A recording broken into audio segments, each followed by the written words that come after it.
தொடர்ந்து ஓய்வு பெற்ற மூத்த ஐஏஎஸ் அதிகாரி திரு பாலச்சந்திரன் நம்மோடு இணைக்கிறார். வணக்கம் திரு பாலச்சந்திரன். வணக்கம்.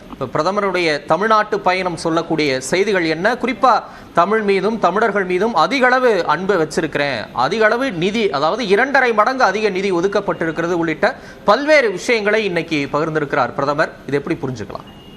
2.5 மடங்கு எதோட கம்பேர் பண்ணி இவங்க கொடுக்குறாங்கன்னு சொல்றாங்க. இப்ப நான் ஒரு சின்ன உதாரணம் சொல்றேன். 1952ல ஸ்டேட் கவர்மெண்ட்டுடைய டோட்டல் பட்ஜெட் 238 கோடியா இருந்தது. இன்னைக்கு 2 லட்சம் கோடியா இருக்கு. ஒன்னு இவங்க சொல்றத நாங்க 1000 மடங்கு பட்ஜெட்டை கூட்டிட்டோம்னு சொல்ல முடியுமா? இன்ஃபிளேஷன் இருக்கு இல்லையா? அதனால இப்ப 2.5 மடங்குங்கிறது எதோட ஒப்பிட்டு சொல்றாங்க அப்படிங்கிறது முதல் கேள்வி. 2004ல இருந்து 14 வரைக்கும் அந்த யூபிஏ ஆட்சியை ஒப்பிட்டு அவர் சொல்றாரு. ஆமா, யூபி ஆட்சியை ஒப்பிட்டு சொல்றாங்கல்ல. அதே காலகட்டத்துல யூபிக்கும் பீகாருக்கும் எத்தனை மடங்கு கொடுத்திருக்காங்கிறதையும் சொல்றாரா? அப்படி சொன்னா தானே நம்ம ஏத்துக்க முடியும். அதுதானே ஒப்பீடு. அந்த மாதிரி இவங்க சொல்லல.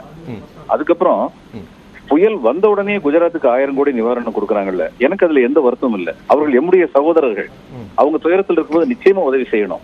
அதே மாதிரி ஒரிசாவுக்கு கொடுக்கணும். அதே மாதிரி தானே தமிழ்நாட்டுக்கும் கொடுக்கணும்.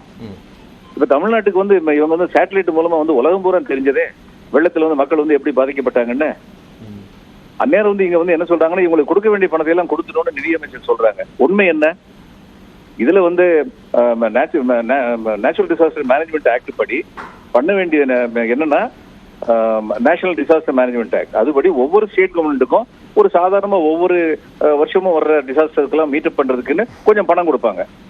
அந்த பணத்தை மார்ச் 31 கொடுத்துத்தான் தீரணும். அந்த பணத்தை கொடுத்துருக்காங்க. ஆனா இதுக்குன்னு இந்த நேஷனல் டிசாஸ்டர் மேனேஜ்மெண்ட் ஆக்ட் என்ன சொல்லுது?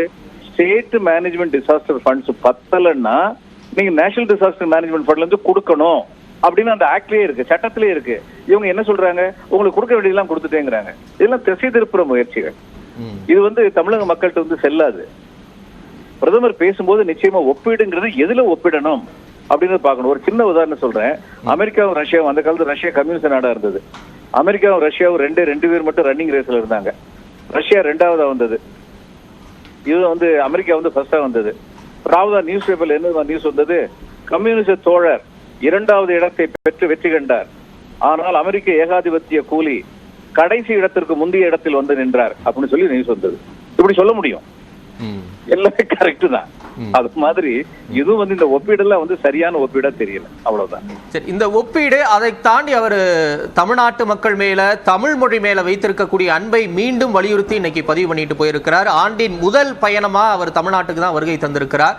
இது தமிழ்நாட்டு மக்களிடையே என்ன விதமான தாக்கத்தை ஏற்படுத்தும்? நாடாளுமன்ற தேர்தல் களத்தை எதிர்நோக்கி இருக்கிறோம். அப்கோர்ஸ் அரசியல் ரீதியாகவும் இதை நம்ம பார்க்க முடியும். தமிழ்நாடு அவங்களுக்கு ஒரு சவாலான மாநிலமாக தான் 2014, 19 இருந்திருக்கு. என்ன விதமான ஒரு பாசிட்டிவ் தாக்கங்கள் ஏற்பட வாய்ப்பு இருக்கா? யுனெஸ்கோ உலகத்தின் 6 மொழிகளை செம்மொழிகளா டிக்ளேர் பண்ணியிருக்காங்க. அந்த 6 மொழியில 2 மொழிகள் இந்தியாவை சேர்ந்தவை. ஒன்னு சம்ஸ்கிருதம், இன்னொன்னு தமிழ். இப்ப செம்மொழி ஆக்குறதுக்கு 7 அல்லது 8 தகுதியை உண்டுங்கும் போது அந்த 6 செம்மொழியிலையும் அத்தனை தகுதிகளும் உடைய ஒரே மொழி தமிழ் தான். சம்ஸ்கிருதத்துக்கு பல சிறப்புகள் இருக்கு. ஆனா அது பயில் மொழி அல்ல. நம்ம இதை பைந்தமிழ்னு சொல்லுவோம். பயில்கின்ற தமிழ். செந்தமிழ் மட்டுமல்ல. செந்தமிழ்ங்கிறது இலக்கண தமிழ்.